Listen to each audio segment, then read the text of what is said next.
Well. Here we are. Northwestern got the win in Dublin. You are Locked On Northwestern, your daily podcast on the Northwestern Wildcats, part of the Locked On Podcast Network, your team every day.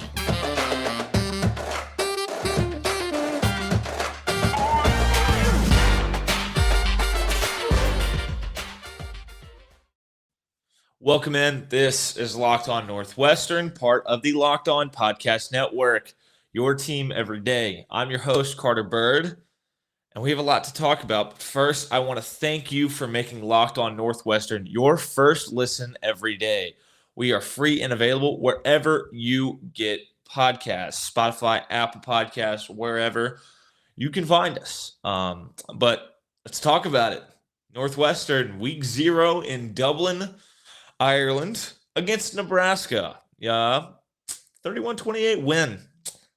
Much to the surprise of what seems like everybody in sports media, everybody that picked this game, everybody talked about it, everybody in the national media clearly thought Nebraska was going to win this game. And it's apparent with the level of shock and the way that people are trying to justify it. But so we're going to talk about that. We're going to talk about why I believe Northwestern won the game and what it means for the long term of this season. So right off the bat, this that was interesting.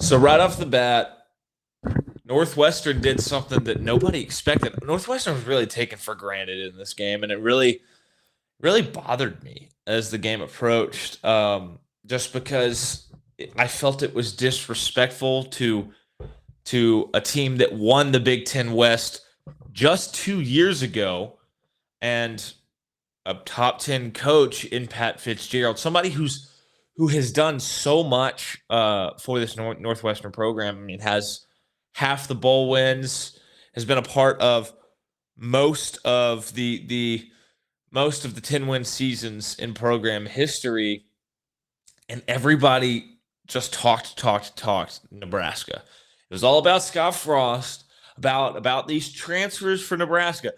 And let's be honest, they made an impact, especially on offense. Not so much on defense. They really we will talk about that a little bit.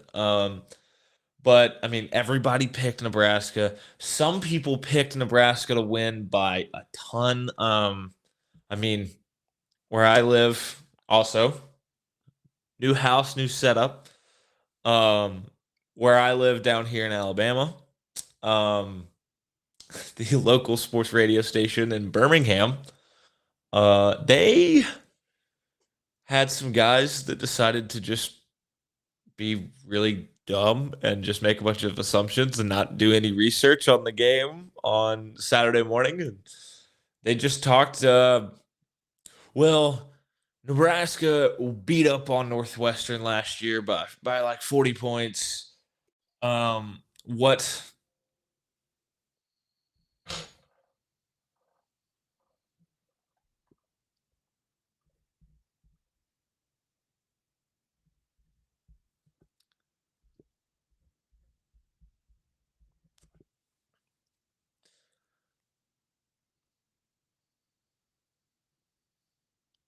Well, Nebraska beat up on Northwestern by like 40 points last year. Like, How much more could Northwestern have really added? How much better could they be? I mean, they were 3-9 last year, and it was a load of garbage. And that's what it is. That's what a lot of people's take on Northwestern was. Because if you paid attention to the program, you noticed that Pat Fitzgerald sat in front of the media on Monday last week and talked about, hey, this is the first time we have been able to get in the weight room and work out as a team in 2 years. It's the first time we've been able to get in meeting rooms. First time we've been able to get in the football building. That's a big deal. And it showed. It showed. I mean, it showed mainly in a big spot that we're going to talk about here in a second. But it's so there's that. Then you heard Ryan Helinski at the beginning of the month talk about how this is the first time he's been in the same system for a second consecutive year. And that's a big deal. He looked different. He looked comfortable. Then you had those running backs that we've talked about that are somehow getting overlooked despite being two of the best returning running backs, and then the depth behind them. Andrew Clare, everybody else back there. I mean, there's plenty of depth there. But they did their job. You had Malik Washington do his job.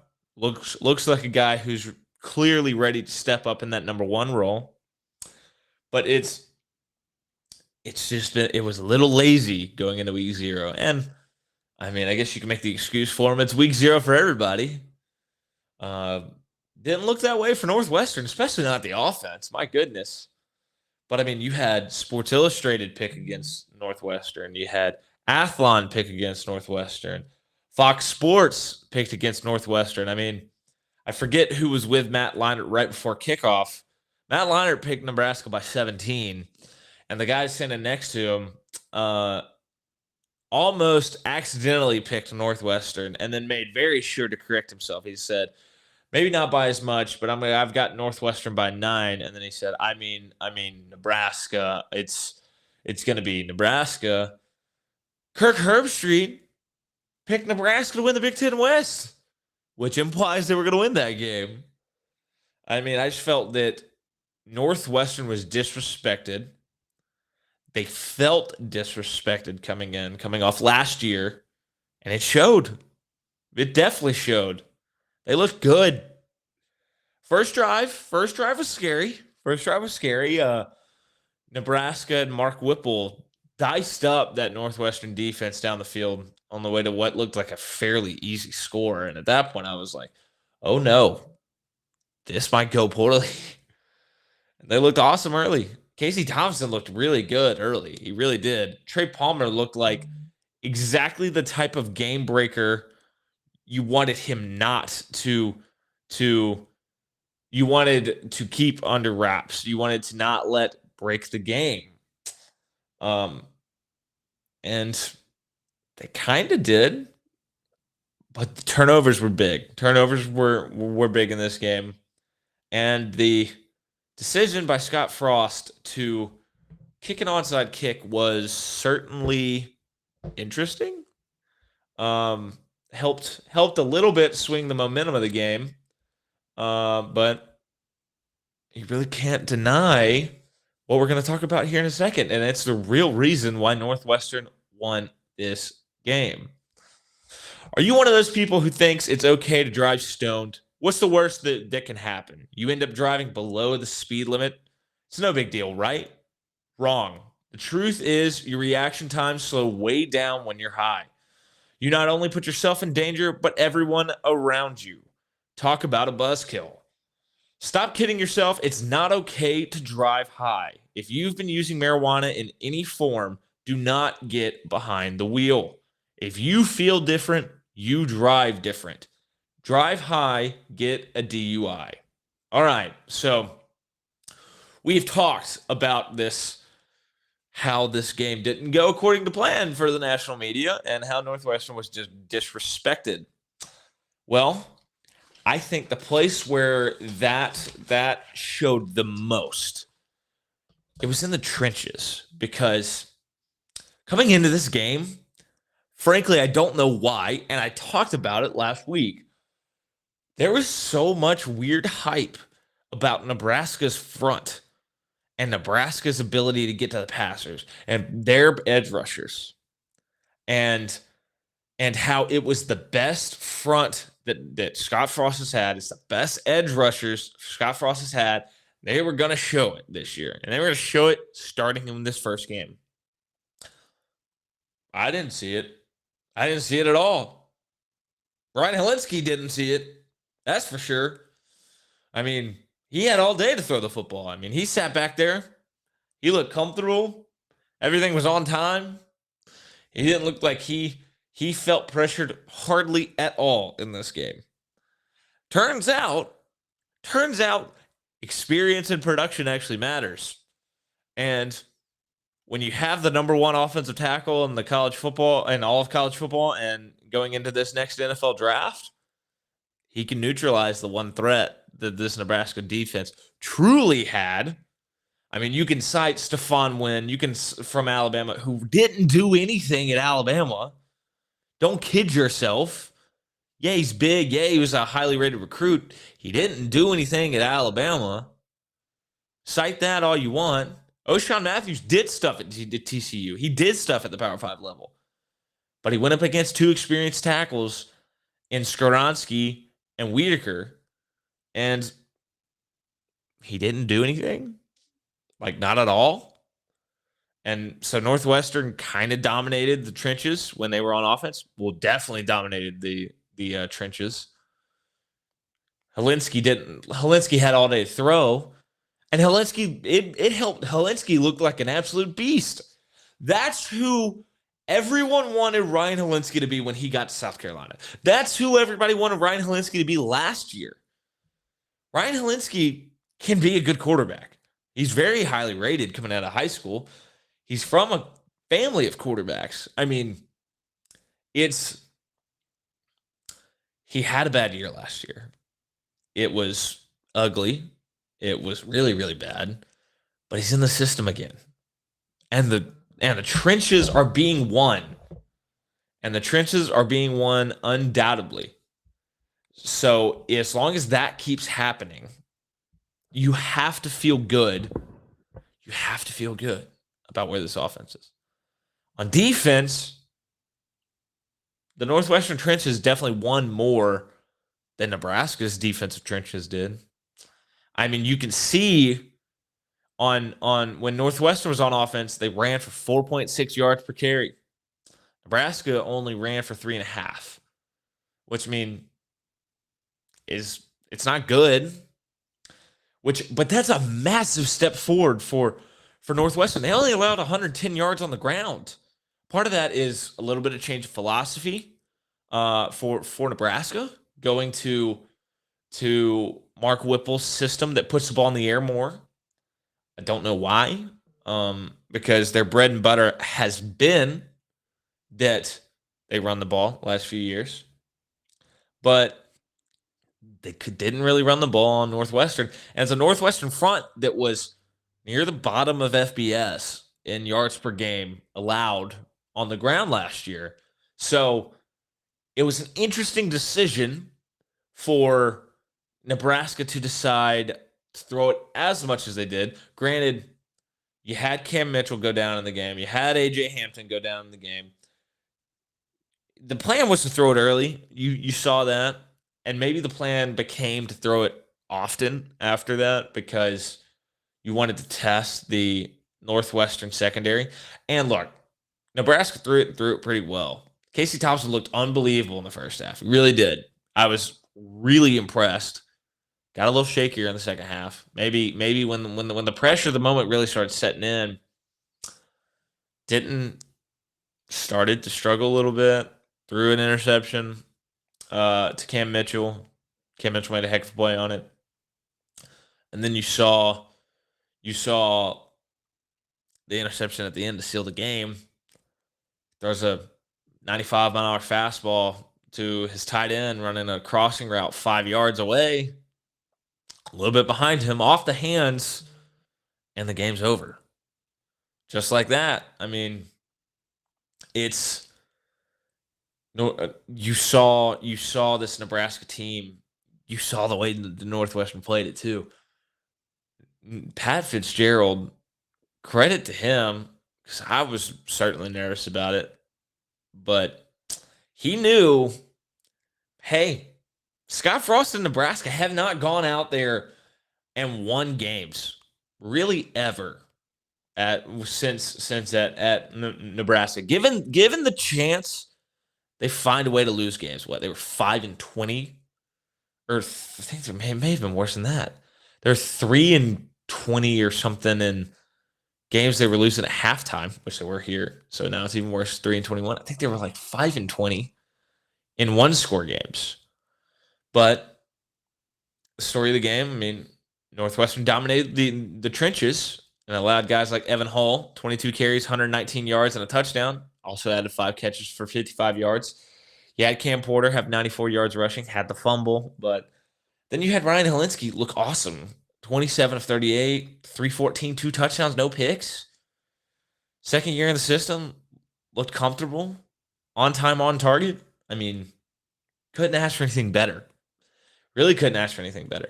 And you saw that Northwestern offensive line that was smaller, legitimately smaller than that Nebraska D line, get some push, make some plays, and then you saw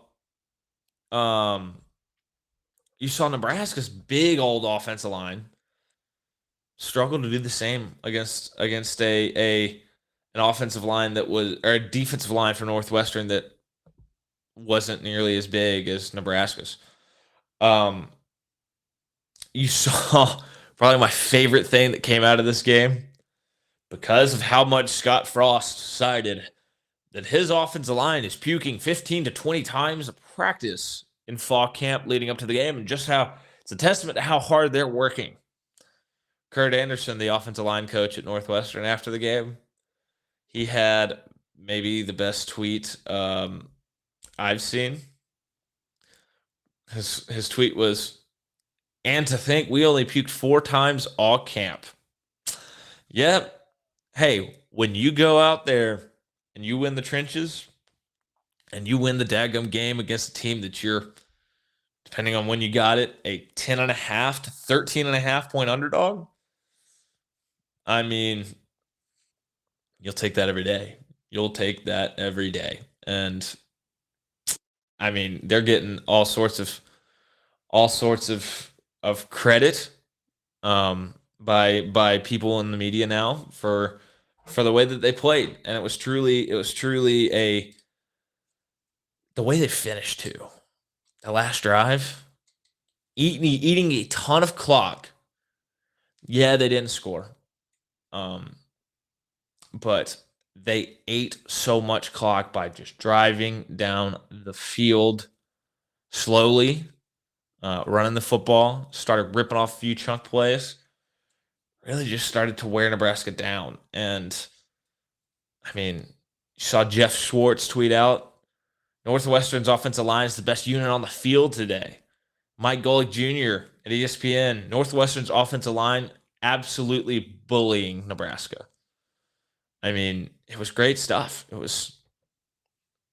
Excites you if you're a Northwestern fan going into the rest of this season. All right, so coming up in just a second, we're going to talk about how does this change the outlook for the season? What is the impact? What does it mean going forward?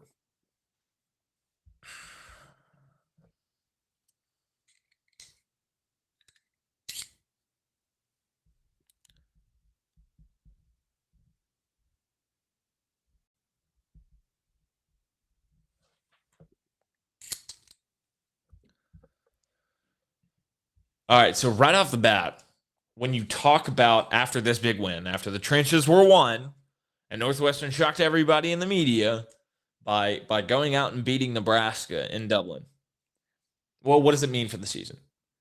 Well, it absolutely jump starts Northwestern's 2022 season because you get the bye week in week one, or the off week, I guess, rather.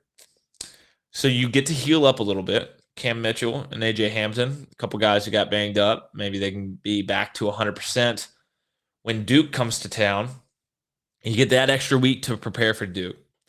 So I feel good going into week one against Duke because I feel like Northwestern will be ready and prepared. Fitz is one of the best coaches in the business for a reason. If you can get that Duke win, you're going to beat Southern Illinois. You should beat Miami of Ohio. 4-0 is on the table. 4-0 is on the table to start the season. It certainly is. If you just take care of business, you should get to 4-0. You don't have to do anything too crazy. Duke had one of the worst defenses maybe I've ever seen last year. And I know we just talked about how Northwestern's defense struggled against the run last year. And now they stepped up in week one. Well, when you're bad at literally everything, I think it's probably, and you're in it with a new coach, it's probably a little hard to get drastically better.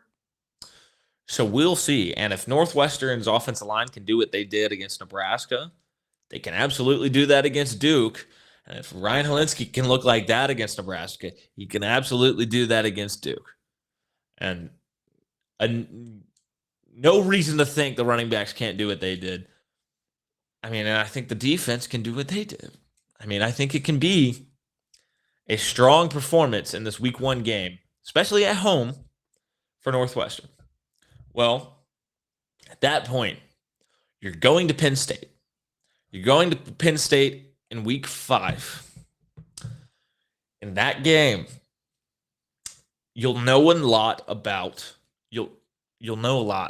this Penn State team because in week 3, Penn State goes and takes on my other school, Auburn, the other place where I have a degree from. And that'll be an environment that tests Penn State. It'll be 87,451 fans at night I think the 2:30 CBS game rather. And it'll be an environment that Penn State in the heat has not really been in. So if they come out of that game and Auburn beats them, it'll be interesting to see what people are saying about Penn State. If they dominate Auburn, then I think that there could be some concern about 2 weeks later when Northwestern goes to Penn State in week 5. But right now, I don't see any reason. Nothing I saw in the Nebraska game makes me feel any worse about the Penn State game. If anything, I feel Northwestern has a pretty decent chance if it continues to control the trenches. If it controls the trenches, especially on offense, they can hang with just about anybody in the Big Ten. If you can find a way to win that game, then you have Wisconsin at home. But that 2-game stretch, Wisconsin at home, team that's known for winning the trenches, team that's known for running the football, team that's known for getting big on you. Well, if you can come out of that stretch, if you can split that, Penn State and Wisconsin, then you go into your bye week, your second off week. Then you have what I am considering the opener against Nebraska was the first inflection point of this season. If you lose, it was going to be really hard to build a strong year. If you won, it jumpstarts you. And I think this will jumpstart Northwestern. The second point where that can happen is coming off your second off week against Maryland. Maryland, the week before, Maryland will have played. They will not have had their bye week yet, I don't believe. And they will be playing straight through. They will have played Michigan, Michigan State, Purdue, Indiana, all in a row before. You'll be coming off an off week. You should be able to adequately be rested and prepared. And if you can win that one at Maryland, then all you have to do over the remaining 4 games to get to a bowl game is win 1.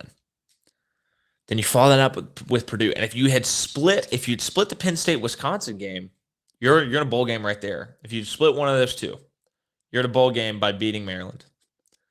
Then I think Iowa's gettable. I think if you win that Maryland, Iowa is certainly gettable. Certainly. Ohio State, let's be real. It's a loss. It's a loss. It just is. I mean, I think Ohio State is essentially what Alabama's going to do to the SEC this year. I think Ohio State has a good chance to do that in the Big Ten this year. You have the best quarterback in the conference, the best receiver in the conference, and potentially the best running back in the conference. I mean, it's going to be tough to beat that team. After that, your final 3 games. At Minnesota, at Purdue, Illinois at home. So if you're 5-4 because you lost both Penn State and Wisconsin, but you beat Maryland, then and lost to Iowa, then all you have to do is win one of those 3 to get to a bowl game. And let's be real, coming off a 3-9 year, a bowl game's a strong year.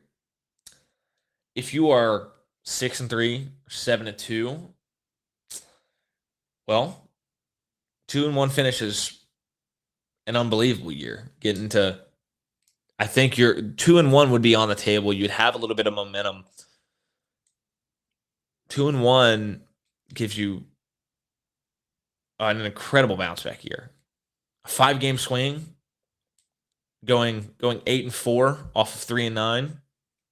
Yeah, you take that every day. If you were somehow 8-1, if you beat Penn State and Wisconsin, and you beat Maryland and Iowa, you're 8-0 going into the Ohio State game, which I still think would be a loss. Everything's on the table. Everything's on the table.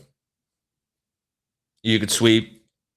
You could even probably win 2 of 3 and win the Big Ten West. But I think that Maryland game is the second inflection point in this year. Because, well, Penn State kind of becomes one now that you took care of business in Dublin. Because if you win at Penn State, then you should feel really good going into Wisconsin. But yeah, it should be a point that you should feel pretty good. If you can win that Maryland game coming off the bye week, it can help. Even if you lose momentum against Penn State and Wisconsin, it can get that momentum back. And so I think that's the key. This Nebraska game, this win, helps set up a very strong year for you. So that's going to be what I keep an eye on the rest of the year. And that's kind of what my thoughts on it so far through one game. So we talked about how Northwestern really shocked everybody by beating this Nebraska team in Dublin that was so talked about. Then we talked about how they did it. They won it up front. And it made everybody else look good too.